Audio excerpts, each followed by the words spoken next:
Halo, siang semua. Emang bukan hilang, tadi saya stop sharing ya. Jadi ini udah mau mulai. eh Sorry, suara saya nggak bisa kenceng-kenceng soalnya lagi di luar, lagi ada urusan di luar, jadi nggak di rumah. Jadi hari ini seperti biasa teman-teman bakal ada seminar kesehatan, tapi kali ini kita bahas produknya bukan SOP Subarasi, bukan SOP 100 yang udah mau punah kita bilangnya ya, karena berhenti produksinya karena kita mau fokus di produk-produk baru yang mungkin teman-teman juga udah pada tahu lah bocorannya pasti. Nanti biar lebih kejutan lagi, nanti kalau yang hadir di Bali 2 minggu lagi, di tanggal 20 Juni ini, bakal tahu produk-produk apa aja yang bakal keluar, fungsinya buat apa aja, bahannya apa aja, apa-apa. Mungkin kayak menurut saya sih produk baru ini gantiin slot buat SOP 100, jadi pasti masuk di plan A ya, harusnya. Nah, suara saya jelas kan ya? Jadi hari ini kita bakal bahas sedikit tentang Sensei Suru. Kemarin saya ngobrol sama dokter Kiki, dok kira-kira bawa Sensei Suru apa ya? Kayaknya kalau misalkan kulit kusam atau apa-apa segala macam kayak gitu, buat teman-teman mah kayaknya udah nggak ada yang kusam deh kalau udah berapa bulan ini kan, kalau yang udah pakai Sensei Suru udah nggak mungkin ada kendala yang kayak gimana lah. Nah, cuman sekarang kalau menurut dokter Kiki, dan saya juga emang udah riset sedikit, yang lagi hits, bukan hits sih sebenarnya, yang lagi banyak dialamin sama masyarakat ini hyperpigmentation. Jadi kayak ada nyeplak-nyeplak warna putih gitu kalau di kulit atau apa, karena saudara saya sendiri pun almarhum punya penyakit kayak begitu. Saya nggak tahu, entah itu mungkin, saya nggak tahu ini hoax atau faktanya ya, cuman katanya karena kebanyakan vitamin C lah, karena apalah. Nah, ini jadi masalah baru kan, jadi kulitnya jelek gitu loh, maksudnya nggak normal apa segala macam. Nah, hari ini kita bakal bahas sama dokter Kiki, itu apa sih Sensei Suru ini bisa ngebantu apa sih dari permasalahan ini. Nah, jadi kebetulan dokter Kiki juga udah hadir hari ini tentang hyperpigmentation nih. Kita bahas sebentar. Dok, udah Ya, halo. bisa dok? Halo. Halo. Oke. Kedengaran? Ya, aman Jelas dok, nggak suaranya? kedengeran. Aman ya? Jelas, Oke. aman. Ini jadi salah satu tim dokter kita yang sebenarnya bukan bukan spesialis di dokter kecantikan ya dok ya, cuman emang karena emang mungkin kita bilangnya dari hobi bisa jadi skill baru. Nah ini dokter Kiki nih, dokter Kiki ini hobi mungkin tentang kesehatan kulit, kecantikan kulit, apa segala macam. Jadi dia akhirnya mendalami.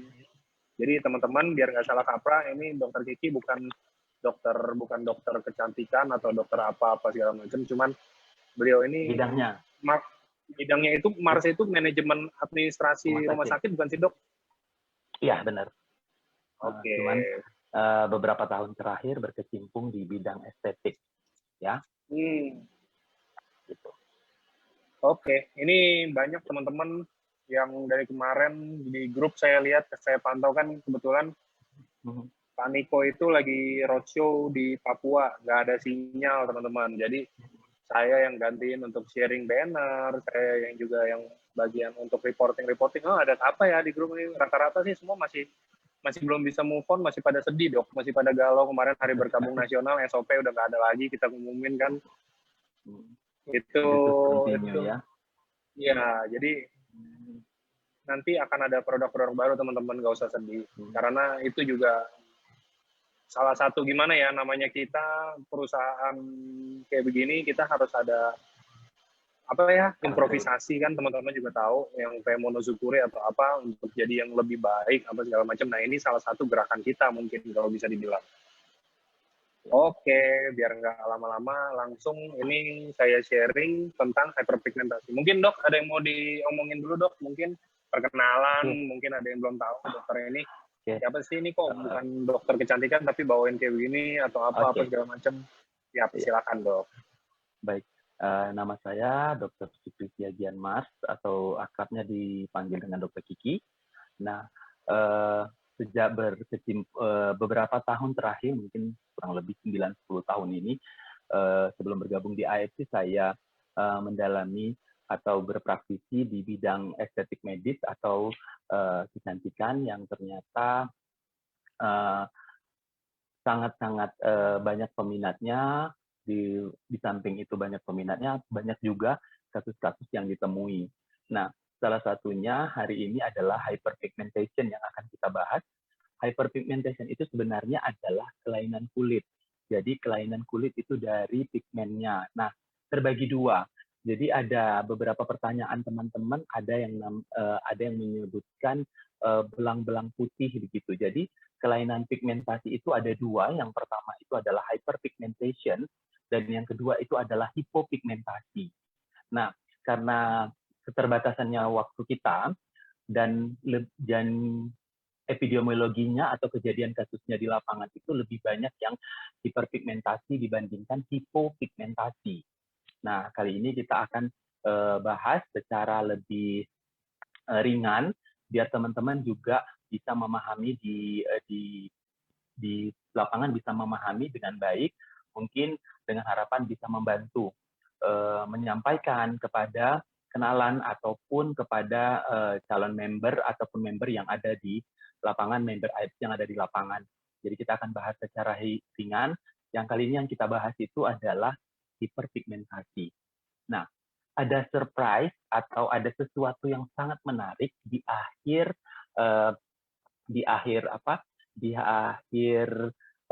slide.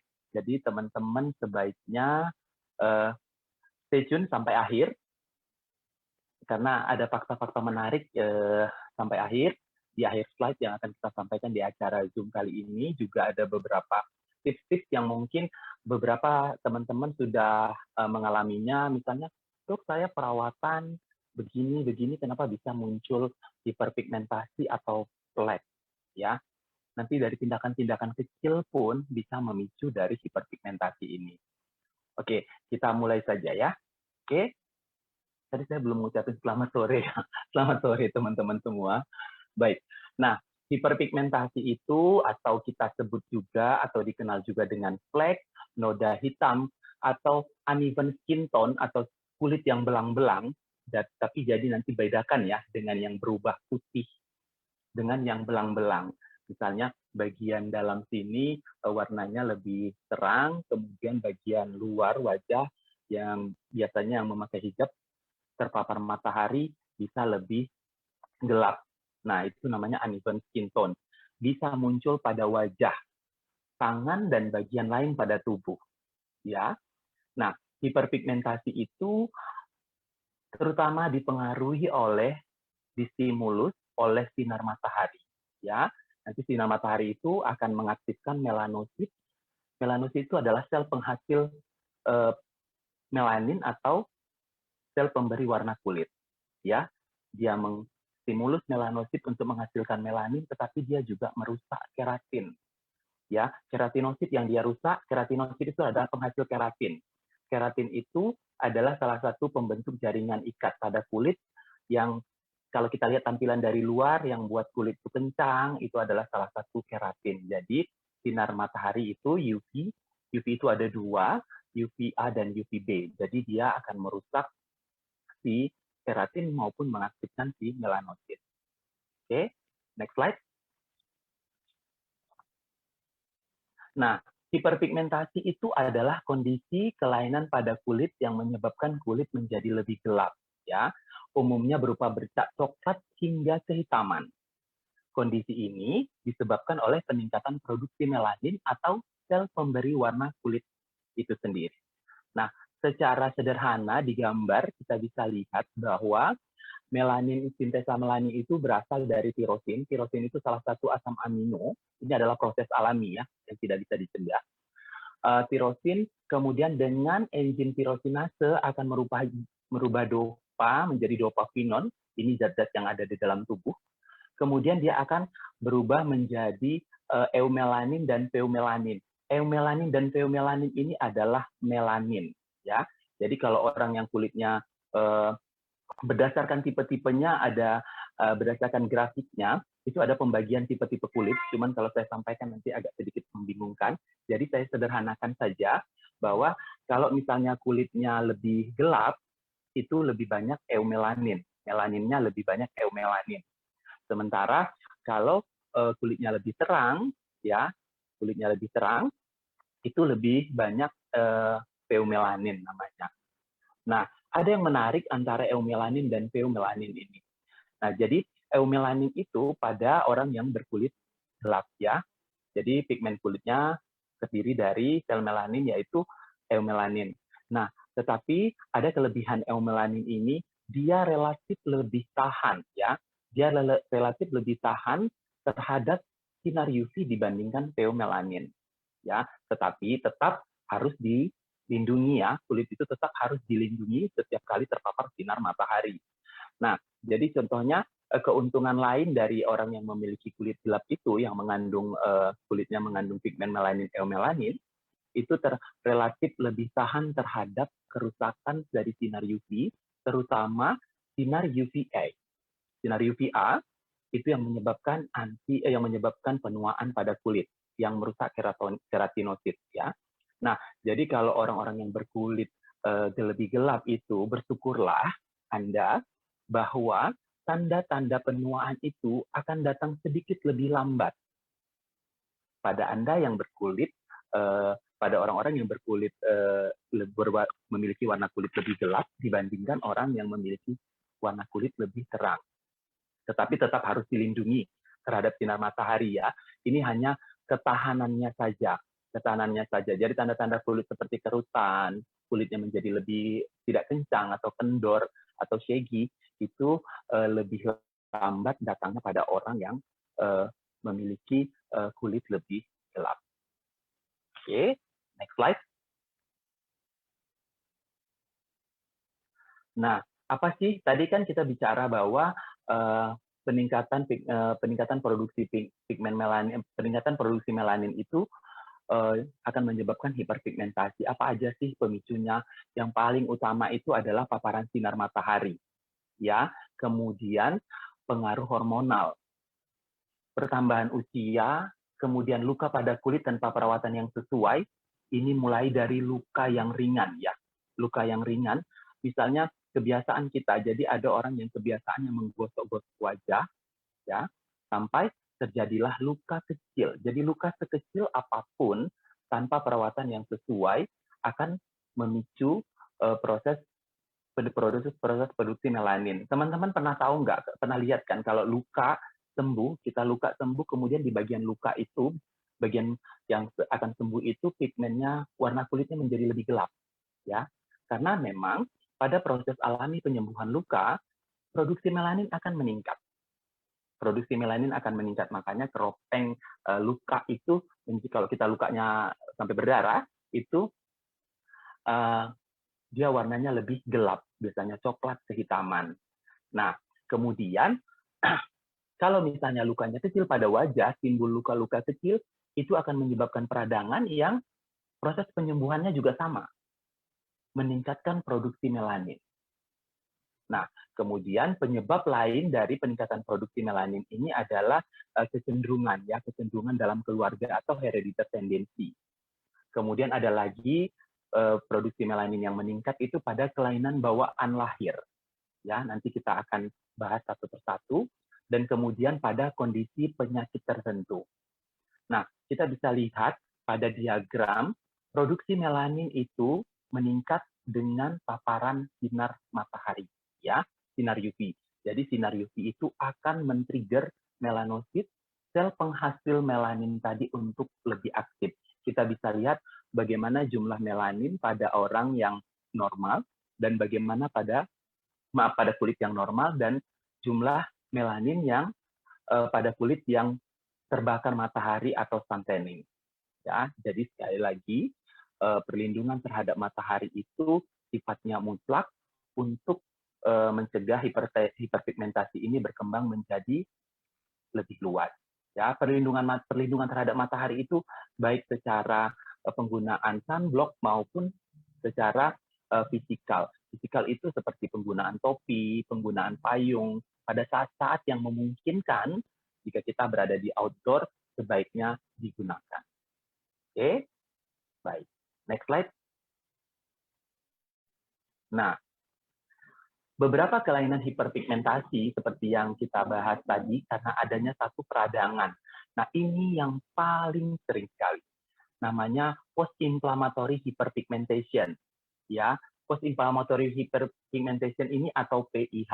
Nah, ini adalah yang menduduki, jadi tingkat kejadiannya dari seluruh kasus hiperpigmentasi ini yang paling tinggi. Ya, karena berasal dari peradangan. Peradangan itu tidak mesti peradangan besar ya.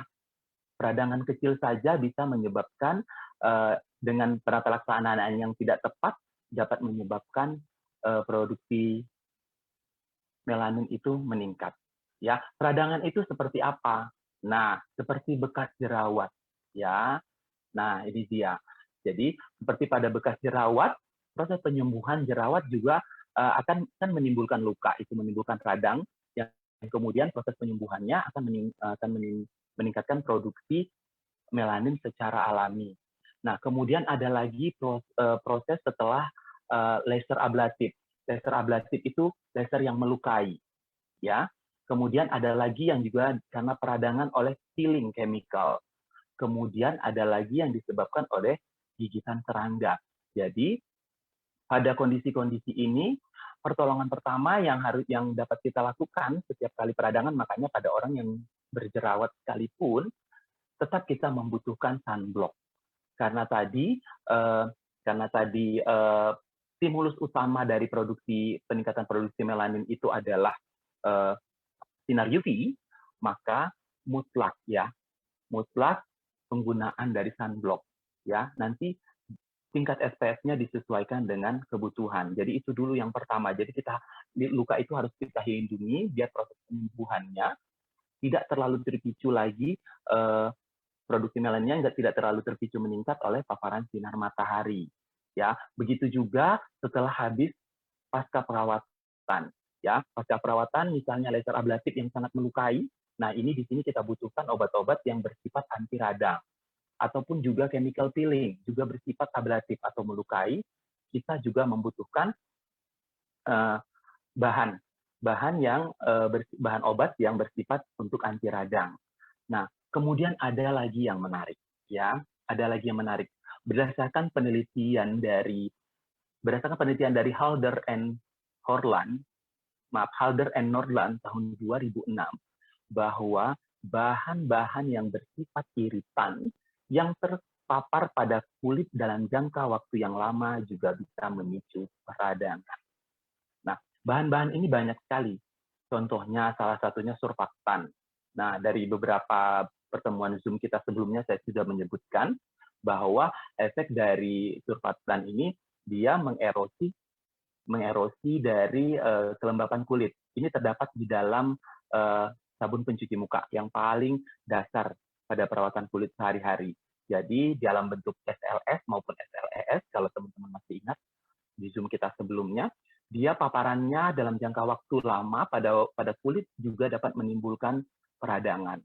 Ya, jadi misalnya teman-teman ada beberapa kasus yang menyebutkan, dokter saya paparan sinar mataharinya tidak terlalu tinggi. Kemudian setiap kali terpapar sinar matahari saya menggunakan sunblock yang optimal. Kenapa ya saya muncul flek? Nah, selain faktor usia, faktor tadi hormonal, ada juga yang mempengaruhi, yang paling utama itu faktor peradangan. Nah, faktor peradangan ini misalnya kita dapatkan dari bahan yang bersifat iritan. Nah, selain itu, bahan yang bersifat iritan atau korosif ini, salah satunya tadi surfaktan, yang dalam bentuk produk sehari-hari itu kita temukan dalam SLS dan SLES, ada lagi bahwa produk-produk dalam hal ini yang bersifat obat ya, yang bersifat obat yang digunakan dalam jangka waktu yang panjang, yang bersifat untuk mempercepat proses turnover sel, ya, pergantian sel kulit mati, itu juga dapat menyebabkan peradangan. Ya, tetapi ini biasanya berlaku pada bahan-bahan yang bersifat obat. Makanya pada prinsipnya segala sesuatu yang bersifat obat itu tidak untuk digunakan dalam jangka waktu yang panjang. Cara mengetahuinya bagaimana? Yang bersifat obat itu hanya boleh diperoleh melalui resep dokter. Ya, yang kita peroleh di secara bebas di pasaran atau over the counter itu relatif lebih aman karena tidak bersifat terlalu erosif atau tidak bersifat terlalu agresif. Ya. Nah, kemudian kondisi ini diperparah lagi dengan paparan sinar UV tanpa perlindungan yang optimal. Jadi, teman-teman bisa lihat mungkin di rumah kondisi wajahnya seperti apa yang bisa dilakukan, mungkin apa yang telah dilakukan sebelumnya. Nah, mungkin saja teman-teman kulitnya menderita post-inflammatory hyperpigmentation. Ya. Nah, kemudian ini bersifat reversible. Bersifat reversible itu artinya bisa kembali ke warna kulit semula dengan penanganan yang tepat. Nanti kita butuhkan beberapa kombinasi perawatan tentunya. Tetapi pada beberapa kasus ada yang bersifat permanen atau bertahan lebih lama pada kulit. Ya. Oke, yang pertama itu tadi adalah PIH. Jadi kalau teman-teman, di bekas jerawat ini PIH, bekas jerawat seperti ini karena peradangan. Atau seperti yang di sebelah kanan.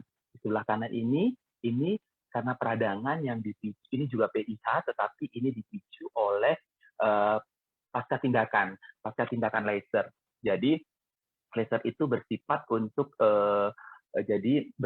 menghancurkan pigmen sel yang ada di bawah di lapisan epidermis, tetapi dengan tindakan yang tidak tepat ataupun kekuatan laser yang digunakan yang kurang tepat atau pasca perawatan pasca tindakan yang tidak yang kurang tepat juga memicu proses peradangan yang akhirnya proses penyembuhannya bisa berupa PIH. Jadi kalau misalnya PIH atau post-inflammatory hiperpigmentasi pada pasca tindakan seperti peeling dan laser itu relatif bertahan lebih lama. Jadi agak butuh waktu untuk kembali ke warna kulit semula. Oke. Next slide, Mas Angga. Nah, kemudian kelainan kulit yang kedua itu yang juga banyak dialami diderita oleh wanita, terutama pada wanita ya.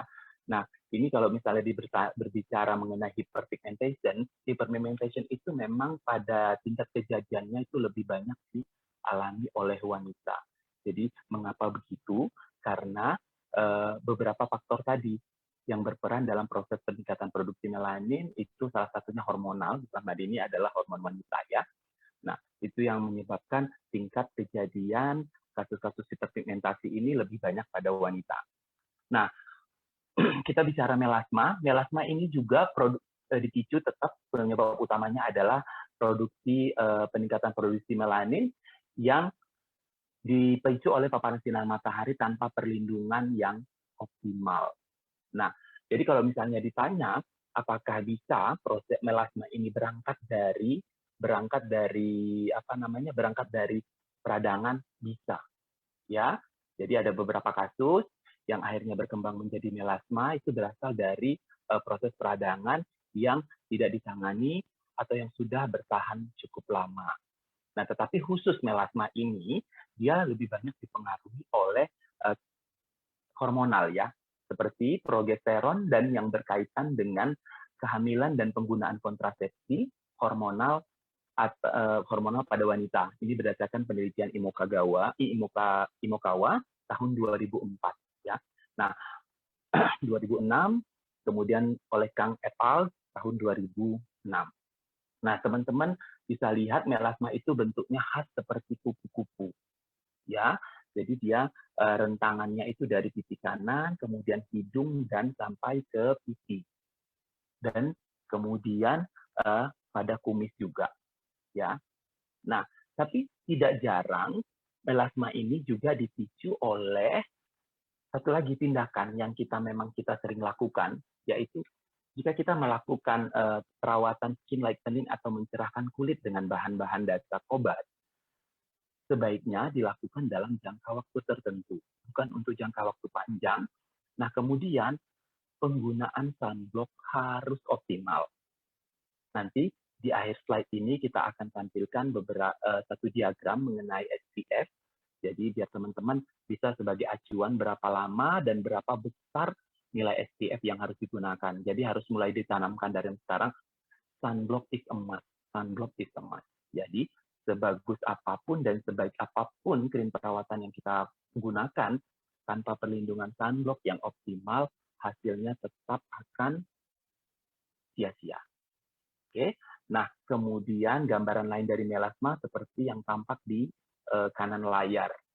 Nah, ada lagi satu lagi kelainan yang mirip dengan melasma ini, namanya kloasma gravidarum, tetapi itu biasanya pada ibu hamil dan melahirkan. Ya.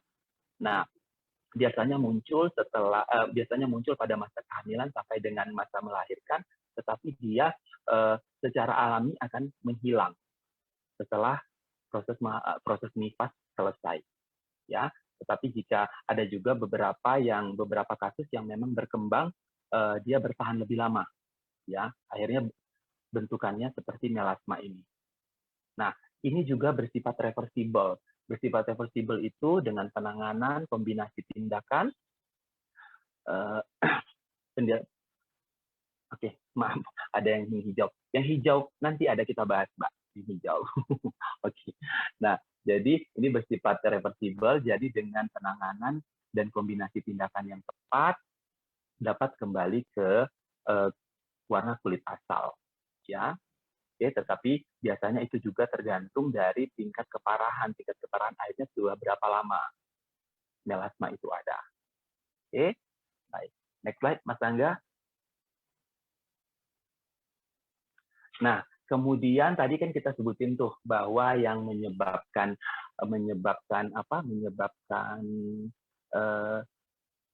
peningkatan produksi melanin itu meningkat adalah salah satunya usia, ya.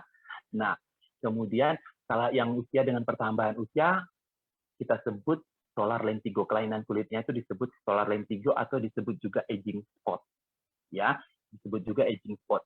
Pada umumnya muncul seiring bertambahnya usia, tetap dipicu oleh paparan sinar matahari tanpa sinar UV tanpa proteksi dari sunblock yang optimal, kemudian bisa muncul pada wajah, lengan, dan bagian tubuh yang lain. Nah, ini yang terexpose sinar matahari. Kemudian ada satu yang menarik, ya. Ini adalah penelitian terbaru. Penelitian terbaru itu menyebutkan ini penelitiannya dari Kadono et al. 2001, kemudian Imokawa 2006, Unper et al. Tahun 2006 menyebutkan bahwa stem cell faktor ikut mempengaruhi pada pembentukan solar lentigo. Ya. Nah, jadi ini menjadi menarik. Karena apa? Karena di luar sana mungkin sensei suru adalah satu-satunya yang memiliki properti stem cell terapi alternatif, ya. Ini jadi menurut saya ini menjadi menarik karena di dalam sensei suru, produk kita sensei suru itu terdapat marine placenta atau salmon ovaripeptide yang memang salah satu paten fungsinya itu adalah untuk regenerasi sel dan dia merupakan stem cell terapi alternatif. Ya, nah pada umumnya solar lentigo ini karena dia juga terdapat penebalan keratinosit, jadi dia lebih respon dengan tindakan laser. Ya, nah tetapi tidak ada salahnya kita tidak perlu menunggu sampai nanti bertambahnya usia baru tanda-tanda aging spot atau solar lentigo ini muncul. Dari sekarang kita juga sudah bisa merawat. Nah, bisa kita lihat tampilannya di sebelah kiri layar. Bentuknya khas sekali, seperti koin. Nah, kemudian kalau pada orang tua juga pada tangan. Mungkin orang tua kita di rumah memiliki tanda-tanda aging spot ini. Nah, kebetulan kalau ibu saya di rumah, karena dia di rumah saja, jarang terpapar matahari, tanda-tanda aging spot yang di lengan ini tidak terlalu banyak muncul. Ya, jadi sekarang bertambah lagi pengetahuan kita bahwa dalam proses hiperpigmentasi, stem cell faktor juga ikut berpengaruh. Ya, oke. Jadi alternatifnya selain dari selama ini kita cuma mengetahui bahwa untuk mengatasi hiperpigmentasi, oke, kita menggunakan alternatifnya adalah agent lightening agent atau pencerah. Kita menggunakan sunblock. kita menggunakan antioksidan seperti itu untuk menangkal radikal bebas dari matahari. Nah, ternyata ada satu lagi, dia stem cell faktor juga berpengaruh pada solar lentigo. Oke, next slide, Mas Angga. Oke, yang kemudian kelainan selanjutnya adalah epilepsy atau freckles. Ini juga terkait dari pertambahan usia. Jadi ini hampir mirip dengan solar lentigo proses munculnya, tetapi biasanya muncul sejak usia remaja. Ya, sejak usia remaja ini sudah muncul. Dia bercak-bercak seperti ini, freckles. Mungkin teman-teman yang saat ini yang sedang mengikuti mungkin dunia tren kecantikan tahu bahwa malah tren dari freckles ini malah dibuat filter, ya, dibuat filter di beberapa aplikasi di aplikasi digital, bahwa kemudian ini adalah kelainan yang diderita sejak usia remaja, ya. Nah, kemudian seperti di gambar kanan dan kiri, bentuknya seperti itu, dan ini bersifat reversible, tetapi dia memiliki respon yang lebih baik dengan tindakan laser. Nah, kemudian kelainan ini juga dipicu oleh hereditary tendency, ya, dan jadi biasanya kecenderungan dalam keluarga, misalnya kalau ibunya begitu, ada kemungkinan anaknya akan begitu. Oke, baik. Jadi pada epilepsy dan freckles ini penyebabnya itu karena memang dipicu oleh dari sejak usia dini, tetapi juga dipicu oleh hereditary tendency atau kecenderungan dalam keluarga. Oke, next slide, Mas Angga. Nah, kemudian saya masukkan juga di sini bahwa tahi lalat atau nifus pigmentosus adalah termasuk kelainan dari pigmentasi, walaupun bentukannya banyak, ya. Ada yang berbentuk datar maupun ada yang bentuknya menonjol, ya. Karena ini disebabkan oleh akumulasi dari produksi melanin di satu tempat, ya. Nah, kemudian kelainan ini juga bersifat reversible, respon baik dengan laser atau Cauter, tetapi harus hati-hati pada beberapa kasus. Nefus ini adalah tanda awal dari melanoma, walaupun tandanya memang beberapa tanda dari tahi lalat yang menuju melanoma itu kanker kulit, itu bentuknya memang mencurigakan, tidak rapi seperti ini, ya. Jadi bentuknya irregular, tidak beraturan, kemudian warnanya tidak tegas. Jadi warnanya misalnya tidak kehitaman atau tidak kecoklatan. Jadi beberapa itu juga bisa menjadi tanda-tanda awal dari munculnya melanoma. Jadi mungkin kita di rumah bisa sedikit lebih waspada kalau kita di kulit muncul tahi lalat. Oke, baik. Oke, next slide, Mas Angga. Nah, kemudian yang paling sering sekali itu adalah ini, ochronosis, ya. Ochronosis itu kelainan pigmentasi kulit berupa bercak biru, kehitaman, atau keabuan, atau grayish, ya, atau mungkin pada beberapa kulit yang lebih terang, tampilannya akan sedikit biru atau kehijauan, ya. Nah, ini terdiri dari dua jenis. Ada namanya endogenous ochronosis. Kalau endogenous ochronosis ini murni karena penyakit, ya, disebabkan oleh kelainan genetik ataupun karena penyakit tertentu. Dan yang kemudian yang kedua adalah exogenous ochronosis. Ini disebabkan oleh penggunaan hidroquinon dalam jangka waktu panjang, ya. Jadi kalau misalnya di rumah tadi ada yang bertanya kehijauan, coba ditelaah kembali apa yang sudah digunakan selama ini. Tapi kalau misalnya tidak menggunakan apa-apa, tiba-tiba muncul, itu bisa jadi adalah endogenous ochronosis. Ada kelainan genetik atau sedang mengidap suatu penyakit tertentu, ya. Jadi bisa dicek langsung ke dokter, bisa ke dokter spesialis kulit dan klinik. Nah, sementara yang exogenous ochronosis itu inilah yang paling banyak. Gambarnya saya zoom sedikit biar kita bisa lihat Oke, teman-teman, biasanya ibu-ibu ini mungkin bisa berkaca di rumah, coba dilihat, adakah bentukannya seperti ini, gambar yang di tengah, atau seperti ini, gambar yang di sebelah kiri. Ya. Ini adalah exogonus ochronosis, dan yang di tengah ini adalah juga exogonus ochronosis yang dipicu oleh penggunaan hidroquinon dalam jangka waktu lama. Oke, baik. Kemudian yang di sebelah kiri ini adalah endogonus ochronosis. Jadi yang disebabkan oleh karena kelainan genetik atau karena penyakit tertentu. Nah, kalau ditanya, misalnya penggunaan hidroquinon itu aman-aman saja, aman. Satu, harus dipahami sifatnya. Ya, menurut anjuran BPOM, itu bisa dicek di link ik.pom.go.id bahwa hidroquinon adalah golongan obat, ya, golongan obat. Jadi penggunaannya wajib dari peresepan dan pengawasan dokter yang pertama. Kemudian konsentrasi yang digunakan tidak lebih dari 2%. Dan jangka pemakaian adalah maksimal 4 bulan. Ya. Pada awalnya, ya, walaupun sekarang FDA dan beberapa negara-negara Eropa, termasuk juga Korea Selatan, sudah memban penggunaan dari hidroquinon ini. Nah, jadi tetapi di Indonesia masih dibolehkan dalam batas penggunaan seperti yang diatur oleh regulasi.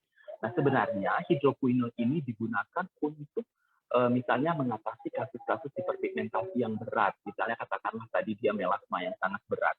Ya, seperti yang kita sebutkan tadi, yang kita sebutkan di slide sebelumnya. Tetapi ada batas waktu maksimal penggunaannya. Jadi dia bukan semata-mata digunakan untuk mencerahkan kulit kemudian dipakai dalam waktu panjang. Dalam waktu panjang ini yang akan menyebabkan munculnya kelainan kulit yang kita sebut dengan ochronosis. Jadi kalau teman-teman sudah ada kelainan ini, sebelum menjadi lebih berat, sebaiknya berhenti menggunakan krim yang sudah selama ini dipakai. Karena apa? Kabar buruknya, dia bersifat irreversible. Ya, irreversible itu apa? Jadi kalau tadi kan beberapa kelainan kulit sebelumnya bersifat reversible, bisa kembali. Irreversible, dia bersifat tidak bisa kembali. Dengan perawatan yang tepat dan seiring waktu, memang hiperpigmentasinya bisa memudar. Tetapi perbedaan warnanya atau discolorization-nya, jadi perbedaan antara warna dia dengan warna kulit yang sehat yang ada di sekitarnya itu akan tetap ada.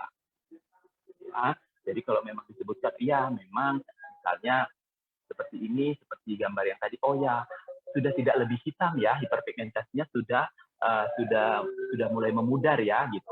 Seperti yang di gambar ini sudah agak memudar, iya. Tetapi perbedaan warnanya dengan kulit yang sehat di sekitar dagu, kita bisa lihat dia akan menetap. Oke, jadi kita sebaiknya berhati-hati dalam menggunakan krim-krim yang kita pakai selama ini. Oke, dan ini adalah salah satu kasus yang juga banyak di dalam yang dialami oleh pasien-pasien di dunia kecantikan.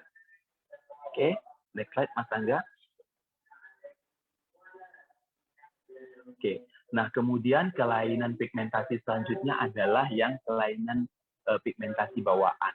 Ya, nah kelainan pigmentasi bawaan ini biasanya ada yang sudah menunjukkan tanda hiperpigmentasi, artinya dia begitu lahir sudah kelihatan. Ya, tetapi ada juga yang menunjukkan tanda hiperpigmentasi, dia menggelap itu seiring bertambahnya usia. Ya, kemudian dia ini dipicu di bawah lahir ya, jadi memang sudah ada kelainan produksi melanosit atau sel penghasil melanin pada tempat tersebut, misalnya pada wajah itu di bawah sejak lahir. Nah, contohnya di gambar sebelah kiri ini namanya nevus ossa. Ini juga di bawah sejak lahir. Atau gambar yang di sebelah kanan, ini namanya TOF, tanda lahir. Ini juga di bawah sejak lahir. Nah, kita menyebutnya bersifatnya itu adalah semi reversible. Responnya baik, responnya baik dengan tindakan laser, tetapi membutuhkan waktu perawatan yang panjang, ya. Tidak hitungan 1-2 bulan saja, bisa hitungan tahun. Ya, untuk perawatan dengan laser saja bisa menghabiskan waktu hitungan tahun, ya, antara 8 sampai dengan 24 bulan. Ya, itu lasernya teratur nanti ada dengan tergantung kekuatan laser yang digunakan, dia akan dibagi dalam beberapa thermal waktu perawatan berkala. Ya. Dan ini pengalaman saya memang bisa menghilang, tetapi waktu pengerjaannya juga panjang, kemudian waktu pengerjaannya juga dia agak sedikit lebih tidak nyaman, ya, dia lebih panas. Karena memang benar-benar karena pigmen melanin ini sudah terkumpul di bagian dermis pada kulit karena dia dibawa sejak lahir, ya. Jadi dia memang dibutuhkan energi yang cukup dalam untuk menghasilkan pigmennya. Nah, beberapa kelainan kulit yang kita sebutkan tadi sebelumnya itu rata-rata terjadi itu hanya di lapisan paling bawah dari epidermis. Oke. Next slide, Mas Angga. Nah, penata laksanaan dari kelainan hiperpigmentasi. Yang pertama, pilihan pertama itu pastinya topikal, ya. Kita akan lihat, ini yang menarik yang saya sebutkan tadi. Kita akan lihat bahwa dari Asosiasi American Dermatology Association, pigmentation constant target dan effective agents. Jadi artinya ini loh guidance, inilah guidance untuk untuk menangani kelainan dari hiperpigmentasi itu. Tapi beberapa di antara bahan-bahan ini sifatnya obat, ya. Hanya beberapa yang bersifat tidak obat. Kita akan lihat. Yang pertama itu adalah tyrosinase inhibition. Jadi karena tadi kan pembentukan pigmen melanin itu kan dipicu oleh perubahan dari tirosin menjadi dopa, dan dopamin dipicu oleh tirosinase, kan.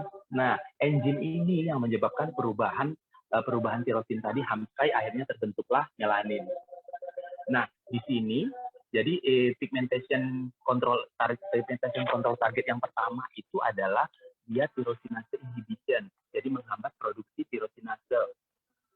Nah, jadi tirosinase itu yang dihambat itu dengan apa? 1 hidroquinon seperti yang tadi kita sudah sebutkan. Kemudian resorcinol. 2 di awal ini adalah golongan obat, ya.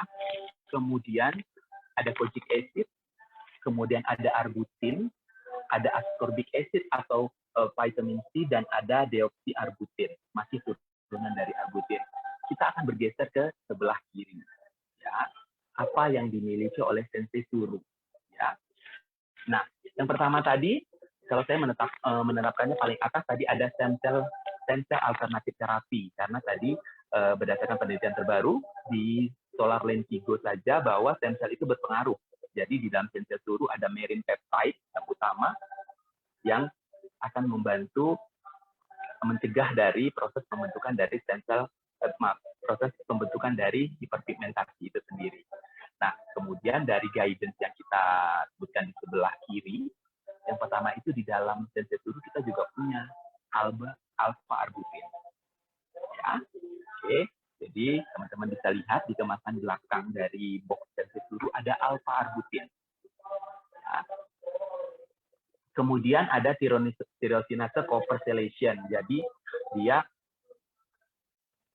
tyrosinase ini akan berikatan dengan copper, dengan tembaga untuk pembentukan selanjutnya dari melanin. Nah, di sini efektif agentnya ellagic acid, ini juga sangat jarang digunakan. Nah, kemudian yang kedua itu inhibition of tyrosine glycosylation. Jadi untuk aktif menjadi tirosinase itu nanti ada yang berpengaruh. Salah satunya namanya dalam proses itu adalah glycosylation namanya. Jadi dia memicu tirosin itu menjadi aktif. Nah, di sini dihambat. Penghambatnya apa? Sesuai guidance disebutkan glukosamin, kemudian N-acetylglucosamin, dan tunicamidin. Oke, kita geser ke sebelah kiri. Ke sebelah kanan. Apa yang dimiliki oleh sensei suruh. Yang dimiliki oleh sensei suruh adalah proteoglikan. Nah, proteoglikan ini adalah gugusan dari glikosaminoglikan. Maaf, namanya agak ribet. Yang akhirnya akan dipecah menjadi glukosamin. Jadi, dengan kata lain, sensei suruh juga memiliki properties atau penggunaan dari penghambat enzim tirosinase tadi untuk menjadi lebih aktif. Oke. Nah, selanjutnya kita akan melihat ada namanya melanosom transfer. Melanosom transfer itu adalah sebelum terbentuknya dari si suara hilang. Halo? Halo? Mas Angga? Ada dok. Ada. Ya, ada. Melanosom transfer itu yang dibutuhkan itu adalah niacinamide. Ya, kemudian ada namanya protease inhibitor. Beberapa teman-teman mungkin sudah akrab dengan bahan yang namanya niacinamide. Nah, kemudian ada lagi namanya down regulation of tirosinase. Jadi dia menghancurkan atau menghambat dari tirosinase tadi, yaitu ini retinoid, kemudian ada transretinoid acid, retinaldehid. Nah, ini adalah turunan dari vitamin A, ya, turunan dari vitamin A yang sifatnya mempercepat turnover sel. Jadi proses penggantian sel.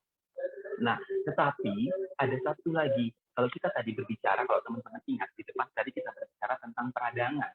Nah, berdasarkan penelitian terbaru, peradangan itu juga dipicu tadi kan iritan.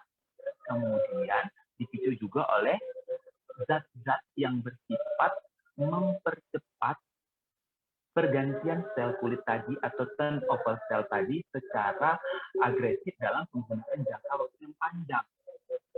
Ya, nah dari turunan dari vitamin A atau retinoid ini, yang namanya retinoid acid kemudian retinaldehid itu masih dalam kategori obat. Ya, nah sementara dan sifatnya memang lebih cepat ya, lebih cepat karena dia mempercepat sel kulit, mempercepat turnover sel itu secara agresif. Ya, sementara kalau pilihan yang lebih aman itu adalah retinol yang masuk ke dalam golongan kosmetik. Ya, nah mungkin saya ingat tadi ada yang nyebutin baru pakai 1 bulan dok, kemudian belum ada hasilnya sensei suruh. Oke, kita akan tegaskan kembali bahwa ya yang namanya kosmetik itu memang cara kerjanya lebih lambat dibandingkan dari golongan obat. Tapi jangan salah, ya dia juga punya properti lain, punya keuntungan yang lain. Benefitnya adalah dia tidak merusak secara agresif. Artinya kalau memang seperti obat, kita memang harus butuh pengawasan dalam jangka waktu tertentu. Kalau kita bablas dan kita tidak bisa patuh terhadap ini, nah, hiperpigmentasi akan muncul. Ya. Sementara kalau salah satunya tadi retinol, golongan retinol, kemudian dia juga termasuk kosmetik, sensei suruh juga termasuk kosmetik, dia aman digunakan untuk jangka panjang, tetapi memang butuh waktu. Ya, seperti itu. Nah, kemudian yang dilakukan selanjutnya adalah antioksidan. Nah, antioksidan itu vitamin C, compound, vitamin E, kemudian sulfhydryl compound. Nah, kita lihat lagi di sebelah apa yang dipunyai oleh si sensei suruh. Dia punya vitamin E, ya. Nah, untuk teman-teman ketahui bahwa vitamin E itu dalam penulisan di bahan-bahan ingredient atau nama lainnya dikenal dengan tocopherol. Ya, tocopherol. Tapi jangan lupa bahwa antioksidan yang paling kuat itu, mother of all antioksidan, induk dari semua antioksidan itu adalah glutathione. Dan sensei suruh memiliki glutathione. Oke. Nah, kemudian kita lihat lagi anjuran selanjutnya apa dari guidance. Yang selanjutnya adalah anti-inflammatory agent atau agent untuk anti peradangan. Yang pertama itu hidrokortison, ini golongan obat. Suaranya Yang pertama adalah hidrokortison, ini adalah golongan obat. Kemudian ada pitosterol dan ada glyceretinic acid.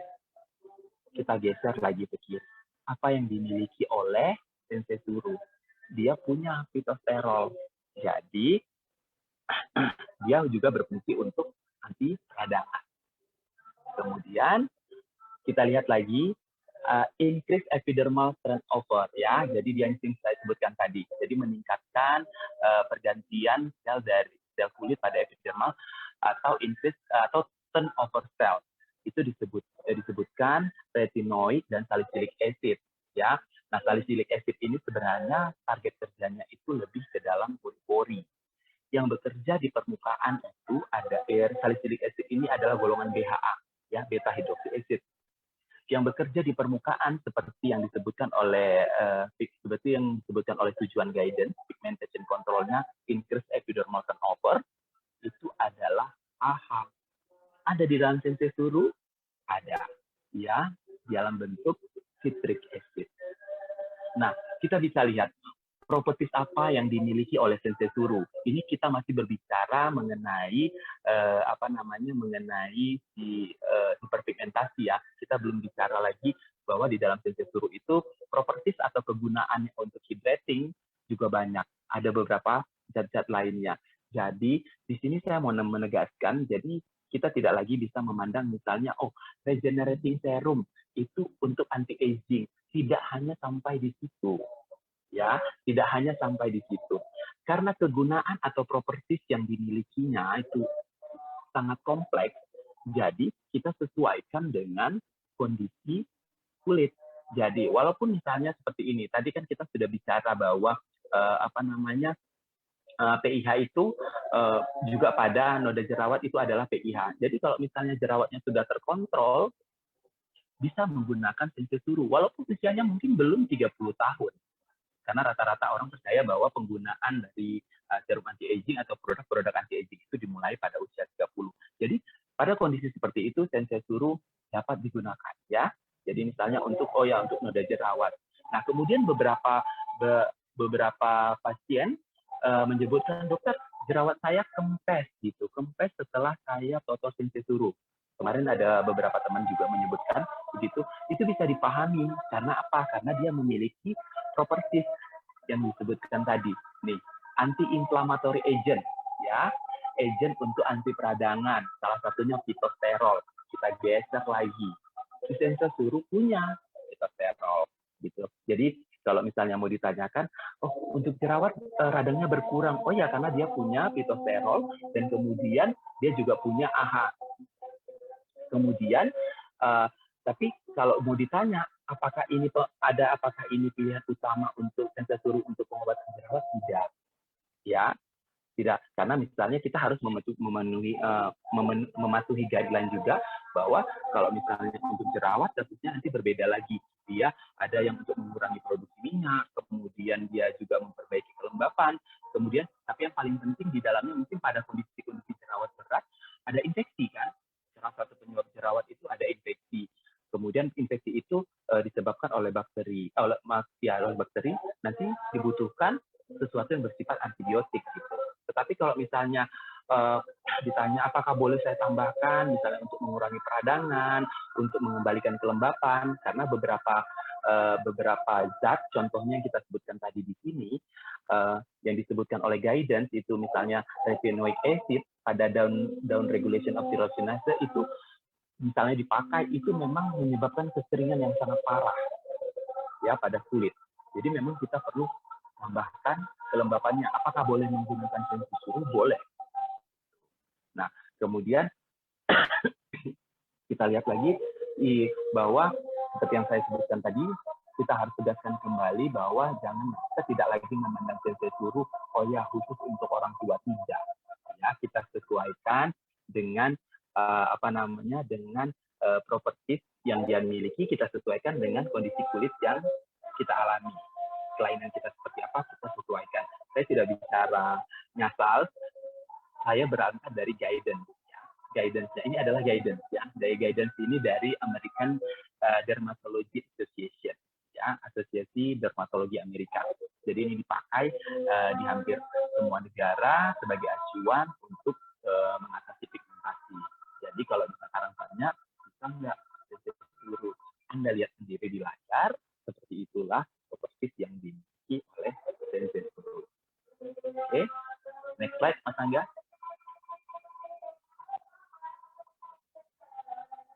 Oke.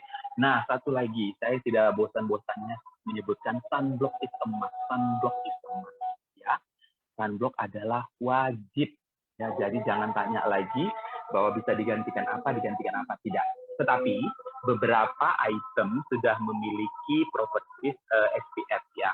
Antara lain pada bedak tabur, kemudian ini bisa cewek-cewek pada tahu nih. Kemudian pada foundation juga ada SPF-nya. Kemudian pada bedak two-way cake atau bedak compact juga ada mengandung SPF.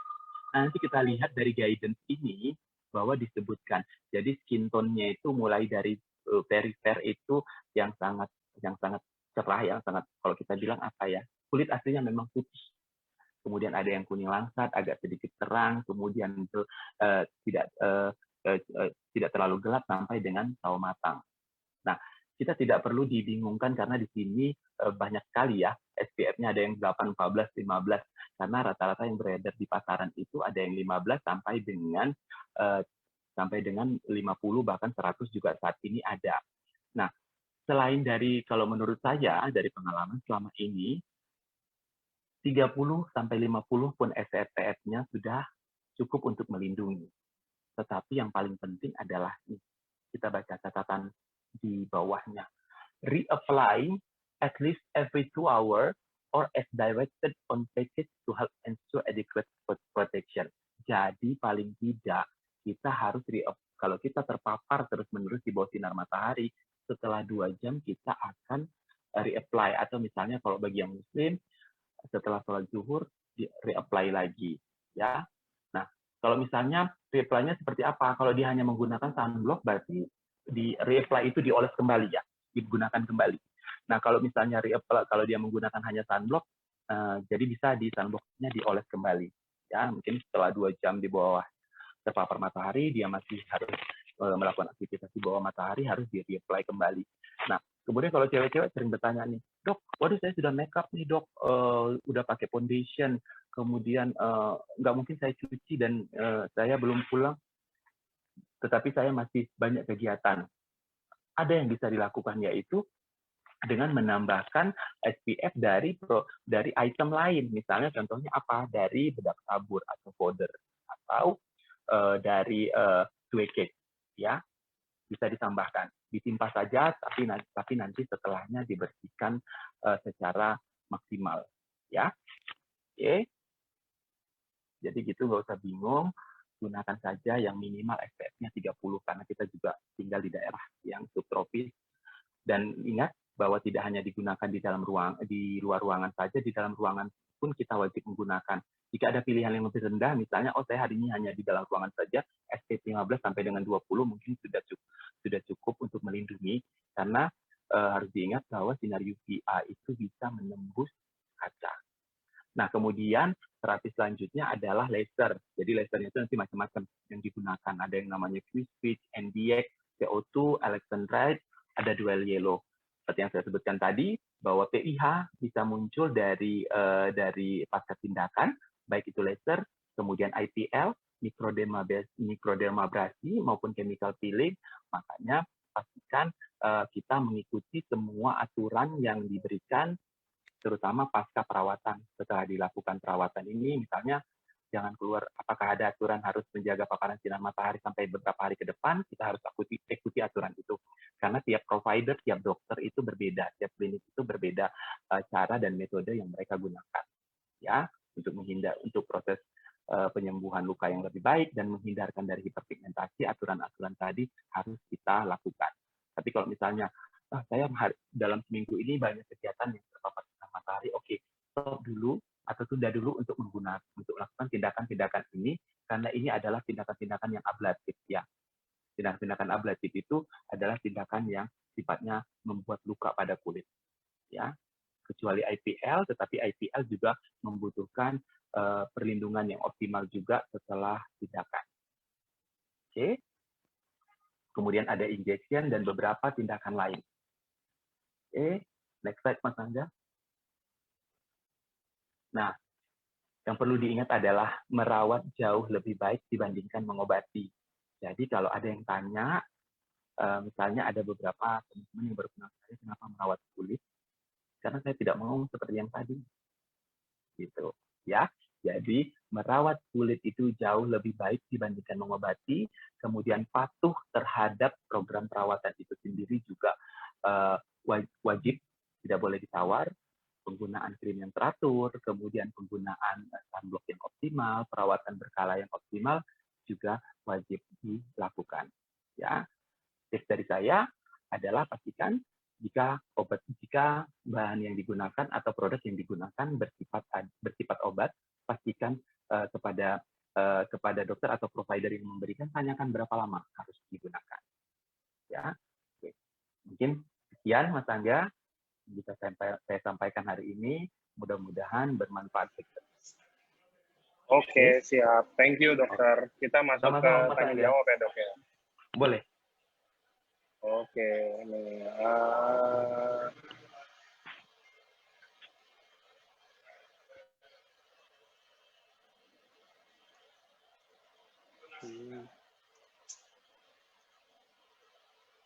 Oke, acara-acara. Dok, teman saya ada yang kulitnya dulu normal, kenapa jadi belang-belang putih dan kayak ngelebar banyak gitu, dan sudah ke dokter tapi kayaknya nggak ada perubahan, katanya nggak cocok sama air, tinggal di Kediri, sudah saya minta tapi belum dijawab. Mungkin gini ya, kayak air kalau di rumah, kayak dulu di rumah saya juga kan, maksudnya air itu rata-rata ada air ledeng, ada air apa. Saya juga sebelum air pump mungkin airnya rada nggak gitu bersih ya dok ya. Apa itu mungkin bisa ngaruh juga dok? Oke, yang pertama adalah yang biasanya dikeluhkan itu adalah perubahan belang-belangnya itu misalnya dia berubah menjadi warna putih, ya, dia putih begitu ya, Mas Angga? Iya. Ya oke. Jadi belang-belang putih itu semakin lama makin lebar, makin gede gitu loh dok. Oke, melebar. Yang pertama, kita harus lihat dulu bahwa adakah kerusakan kelembapan yang terjadi. Kerusakan kelembapan itu gampang sekali. Jadi misalnya gini, orang yang sudah dari panas matahari, kemudian langsung mencuci wajah, itu akan merusak kelembapan. Ya, jadi artinya kulitnya tengah berevaporasi nih, mengeluarkan keringat, kemudian tiba-tiba diguyur air dingin, atau perubahan suhu yang sangat ekstrim, kemudian itu berlangsung terus-menerus, ataupun mungkin misalnya dari pakaian yang kelembapannya tidak terjaga, itu juga akan merusak dari kelembapan kulit itu sendiri. Nah, kelembapan kulit yang rusak itu, tanda-tanda awalnya kita bisa lihat dari perubahan dari pigmen warna kulit itu sendiri. Dia menjadi lebih putih, tapi biasanya dia tidak ada rasa, tidak gatal, kemudian putihnya juga tidak cenderung putih sekali, tidak. Kemudian itu yang harus kita perhatikan. Jadi jangan, itu kita sebutnya pityriasis alba. Jadi perhatikan bahwa perubahan suhu yang ekstrim secara tiba-tiba itu akan merusak kelembapan. Apakah mungkin seperti itu yang dialami?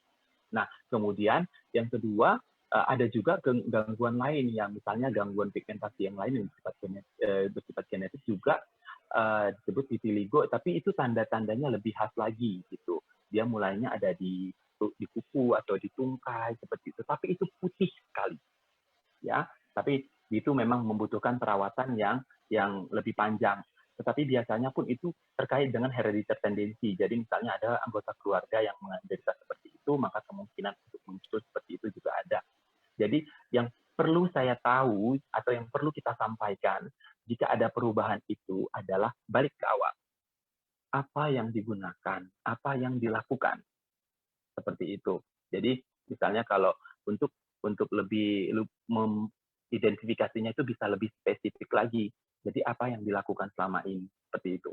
Tapi kalau misalnya seperti yang saya sebutkan tadi, hanya kerusakan kelembapan ringan dengan mengembalikan kelembapan, maka perubahan warna itu juga akan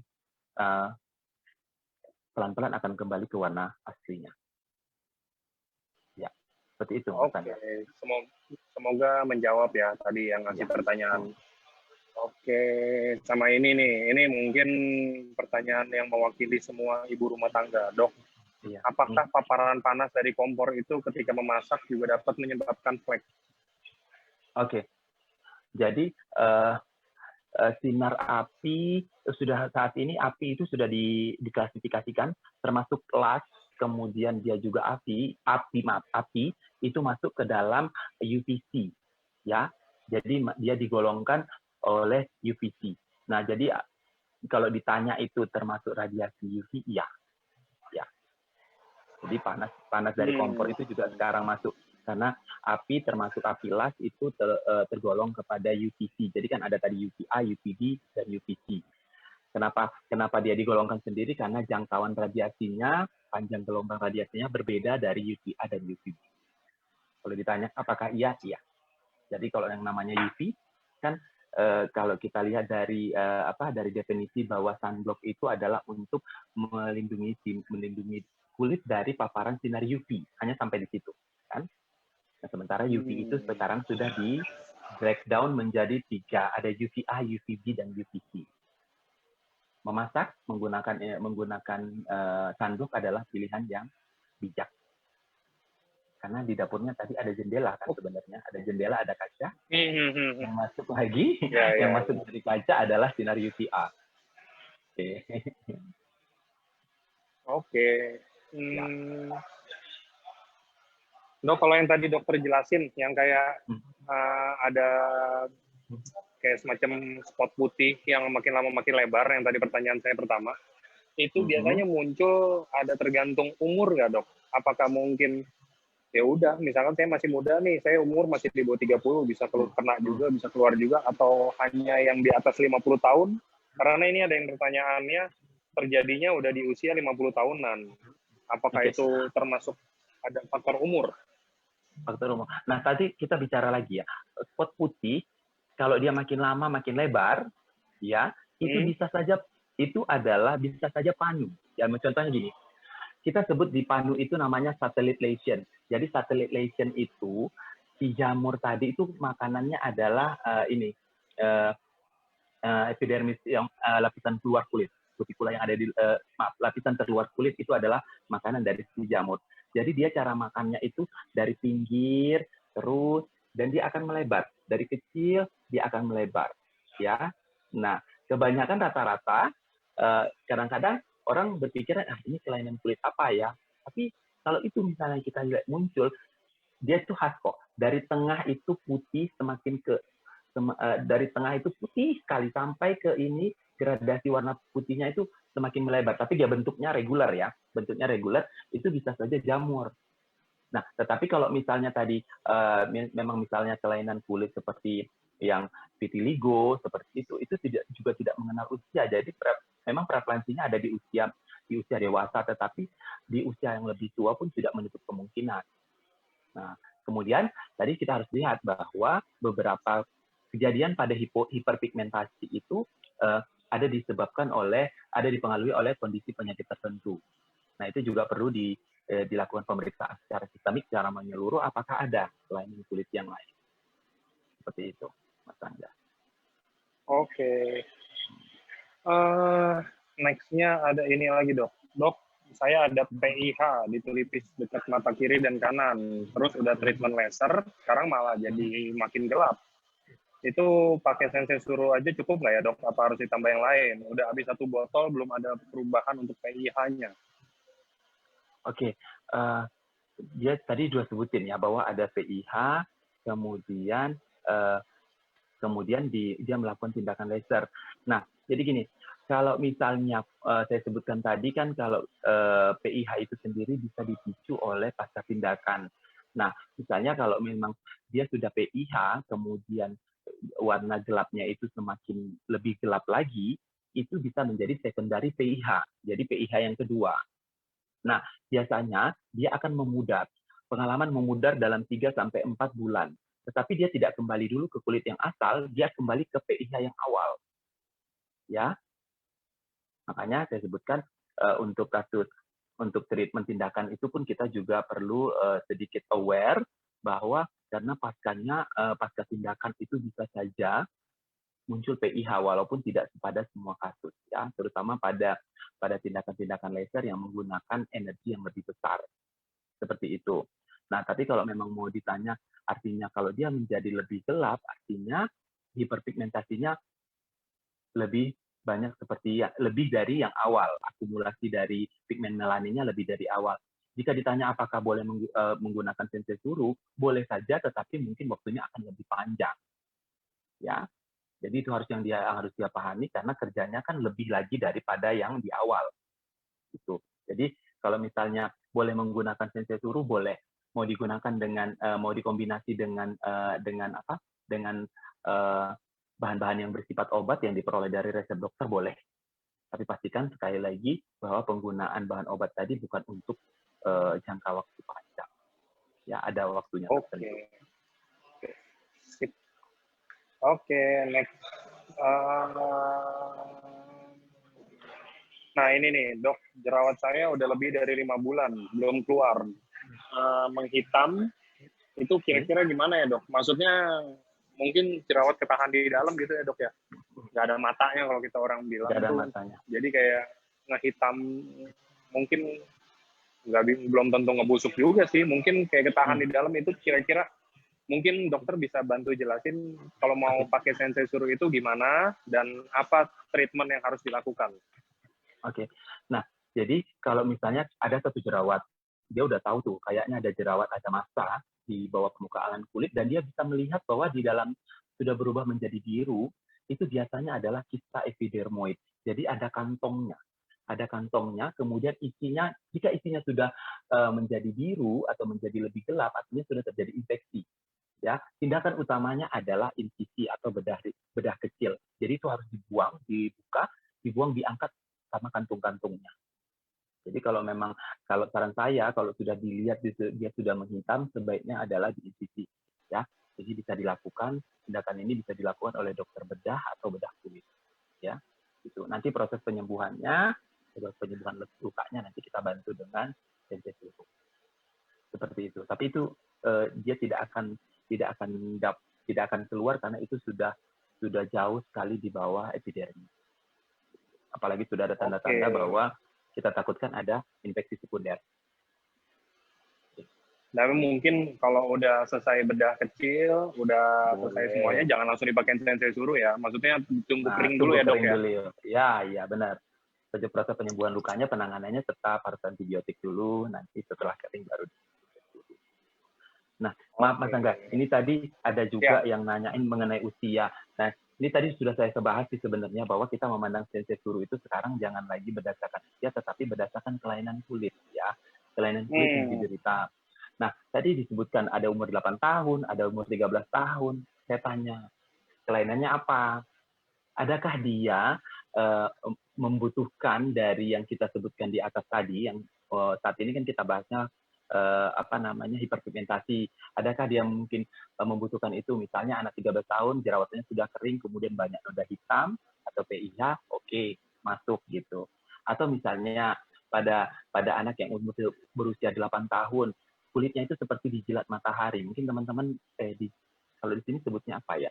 Dijilat matahari itu putih gitu. Ini sini putih. Anak-anak kecil itu biasanya. Kita kirain panu, bukan panu. Ya, dia adalah pityriasis alba, kemudian kemudian dia karena kerusakan kelembapan. Nah, sensei suru kan propertis kelembapan, propertis hydrating dia itu atau kandungan untuk kelembapan itu sangat baik sekali. Nah, itu boleh digunakan. Jadi tanya dulu. Jadi beberapa chat masuk ke saya juga bingung. Umur 8 tahun boleh pakai nggak? Umur 13 tahun boleh pakai? Saya tanya, kelainannya apa? Karena anak-anak usia segitu proses turnover sel-nya masih cukup baik. Ya. Jadi bukan berdasarkan umur ya dok, berdasarkan kondisi kulitnya juga ya? Ya, karena ini memang suatu produk yang baru yang kita memang tetap terus belajar terus ya, apa sih yang ada di dalam sensei suru ini. Tetapi setelah melihat kita lihat dari beberapa Zoom ini isinya apa aja sih sebenarnya sensei suru ini, kemudian kita hubungkan dengan scientific artikel, kita hubungkan dengan guidance yang sudah resmi dikeluarkan bahwa ya ini korelasinya ada gitu, bahwa ini memang signifikan gitu. Seperti itu, akhirnya bahwa dia kita tidak lagi memandang dia hanya berdasarkan usia, tetapi kelainan kulitnya apa. Gitu. Jaringan dari teman-teman sendiri juga banyak ya kan di sosial media, bahwa bekas lukanya yang udah lama kemudian sembuh lebih baik ya gitu. Nah, artinya apa? Kita gunakan sesuai dengan kelainan kulit yang kita alami. Gitu. Kalau misalnya tadi ada juga yang nanya untuk ini, untuk apa? Untuk bulu mata gitu. Bulu mata. Jadi yang disebutkan oleh yang dimiliki oleh Sensei Suru itu adalah propertiesnya untuk apa namanya? Untuk hair restoration ya. Restoration. Tapi kalau misalnya bulu mata itu masih sedikit lebih mirip dengan folikelnya dengan folikel rambut yang ada di kulit kepala. Jadi kalau mau ditanya boleh saja, asal pengolesannya harus hati-hati. Jangan sampai mengenai mata. Ya. Oke. Next, Mas Angga.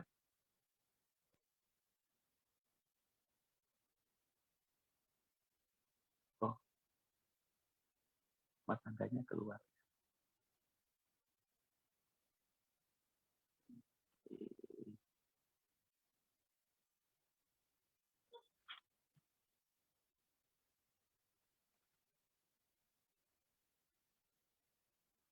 Halo.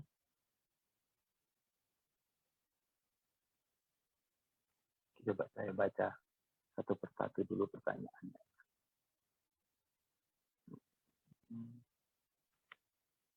Kalau bercak coklat hitam di tangan, apakah termasuk hiperpigmentasi? Tadi kita sudah bahas ya, itu bahwa rata-rata dia muncul pada sebutan namanya solar lentigo, muncul karena pertambahan usia, dipengaruhi juga oleh kecenderungan dalam keluarga. Kalau misalnya ditanya Sensei Suru bisa, boleh digunakan. Oke. Kemudian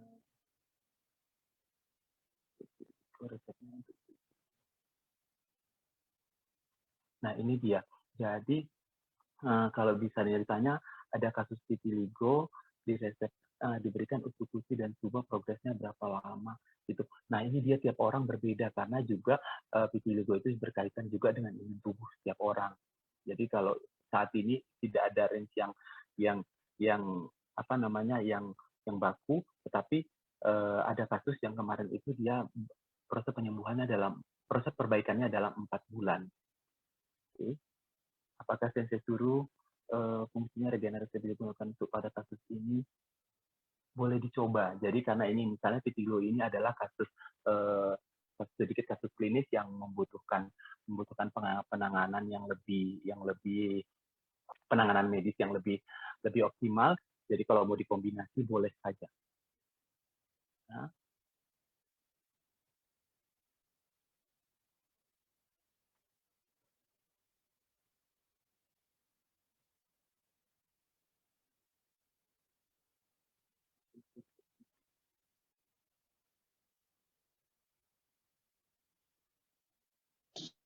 Halo dok, sorry. Ya, halo. Ya, menghilang ya? Enggak? Iya, internetnya. Ini saya udah capture pakai handphone sebentar. Oke, lanjut. Tadi udah bantuin jawabin ya dok ya? Iya. Oke, wah hilang semua pertanyaannya. Mungkin teman-teman yang masih mau tanya lagi, boleh di chat ulang.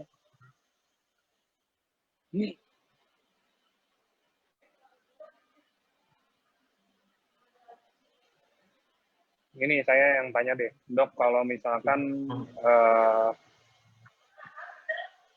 kalau untuk penyembuhan luka ya dok, selama ini kan kita kan bisa, maksudnya taunya mungkin kalau mau luka cepat sembuh atau apa kita cuman membantu dari dalam, kayak contoh kita minum subarasi atau apa gitu karena kan regenerasi sel. Nah sekarang kita bahas untuk regenerasi sel kulit yang seperti selama ini juga banyak yang nanya. Kira-kira kalau untuk regenerasi sel kulit, misalkan kalau saya jatuh nih, misalkan, terus luka luar yang kita bilang. Nah, itu cara pemakaiannya, apakah luka masih basah kayak begitu, saya ada pakai Sensei Suru, atau saya pakai apa gitu, atau... Jadi maksudnya pakai Sensei Surunya itu pasti tahapan kapan, dok? Oke, Nah, sebaiknya jika lukanya masih basah, pilihan utamanya adalah antibiotik ya. Setiap luka itu, jika lukanya masih basah adalah pilihannya antibiotik dan bisa digabung dengan antiinflamasi. Jadi itu dulu. Jadi jangan langsung diberikan sensesuru pada saat luka masih basah. Nanti takutnya bahwa di situ ada bakteri, malah di sensesuru kan tidak punya properti antibiotik, tidak punya tidak punya kandungan untuk antibiotik. Jadi pilihan utamanya adalah tunggu lukanya kering dulu. Nah, saat luka kering bisa dikombinasi dengan sensesur seperti itu. Jadi sebaiknya luka kering dulu. Oke, lalu berikutnya kalau tentang rambut dok. Jadi selama ini mungkin kita yang gimana ya, banyak yang nanya juga dan udah ada banyak testimoni juga tentang bisa numbuhin rambut.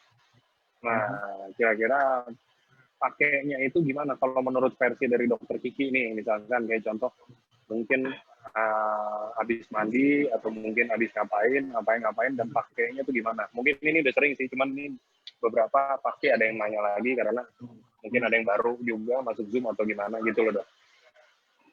Kalau menurut saya pada saat kita sudah mau beristirahat di rumah ya, tidak kemana-mana lagi. Jadi sebelum tidur mungkin 1 atau 2 jam sebelum tidur langsung dioles saja ke kulit kepala. Biarkan dulu dia meresap baru kita buat tidur. Gitu. Oke. Itu. Jadi dia bisa meresap lebih sempurna. Gitu Mas Angga. Oke, sip. Oke, nih udah mulai muncul pertanyaannya, dok. Gimana kalau flek akibat kemoterapi? Bisa nggak sih dibantuin sama sensei suruh? Jadi kalau misalnya pada kemoterapi kan dia beberapa pasien juga mengalami kelainan pada kulit, pigmentasinya meningkat. Tadi kita bisa lihat di slide yang tadi bahwa kalau ditanya bisa atau tidak, nah karena sensei suruh memiliki properties atau kegunaan untuk mencegah atau mengatasi hiperpigmentasi seperti guidance yang sudah diberikan, salah satunya itu menghambat produksi tirosinase, jadi boleh saja. Seperti itu. Oke.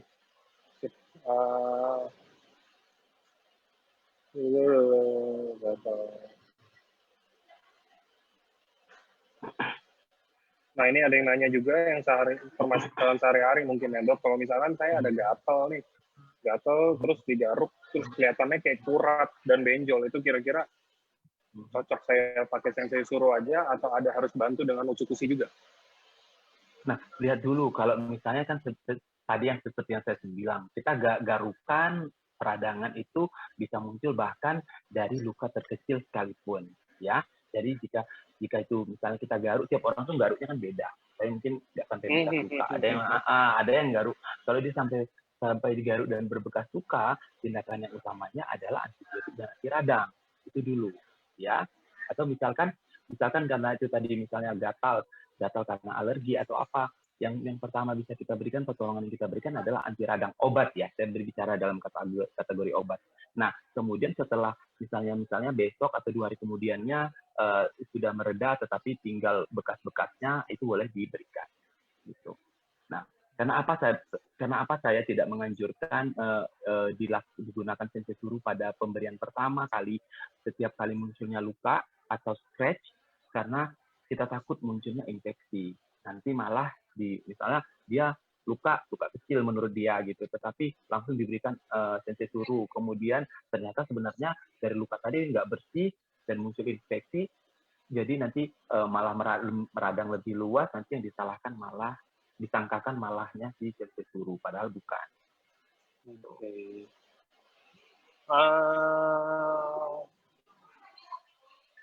Ini juga ada yang ini. Nah, tadi kan kita bahas tentang rambut ya dok. Kalau ini misalkan setelah kemoterapi, yang kita tahu mungkin setelah kemoterapi itu matiin sel sehat kita juga. Misalnya kayak saya rambutnya normal, terus karena kemoterapi rambut saya juga jadi rontok apa segala macam. Apakah itu bisa juga dibantuin juga sama sensei suruh, atau cuman bisa bantuin rontok karena kebotakan bawaan atau apa gitu dok?